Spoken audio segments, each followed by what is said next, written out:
Ce troisième confinement, il est plus rigide que celui que nous avons connu à la fin de l'année dernière. Par contre, il est un peu plus souple que celui que nous avons connu il y a un an tout juste. Il faut s'adapter. Nos maisons du département et nos services continuent à fonctionner évidemment pour toutes les personnes qui sont répertoriées. Par contre, pour toutes celles qui ne sont pas déjà inscrites, je dirais, auprès de nos services, il faut prendre contact et prendre rendez-vous. Les PMI continuent d'assurer leur mission, notamment avec les visites des nourrissons, des enfants, dans les maisons du département. Tous ces services assurés par nos agents du département se poursuivent évidemment sur tout le territoire.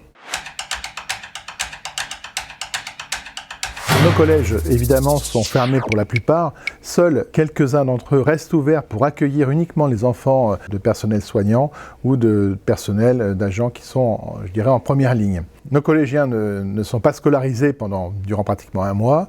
Il y aura une quinzaine de jours de vacances et donc 2 semaines où ils auront l'enseignement à distance. Pour faire face à ces 2 semaines, nous avons proposé à ceux qui le souhaitent de pouvoir disposer d'un ordinateur du collège, comme on l'avait fait lors du premier confinement. Donc, les ordinateurs des collèges peuvent être mis à disposition des enfants qui en auraient besoin. Nous poursuivons la campagne de vaccination itinérante, où là, je dirais, qui est à la main du département. Donc cette première session de vaccination qui a eu lieu pendant 8 semaines nous a permis de vacciner pratiquement 1000 personnes de plus de 75 ans sur le département.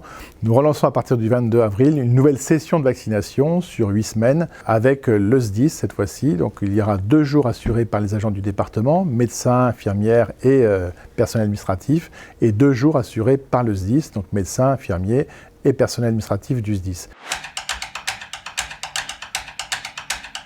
Tous nos chantiers se poursuivent, je pense principalement aux 2 collèges du Pithiviers où les travaux se poursuivent, ainsi que tous les travaux routiers qui sont en cours, notamment je pense à la déviation de Bazoches-les-Gallerandes. Dans ces semaines toujours difficiles, sachez que le département et ses services sont toujours à vos côtés.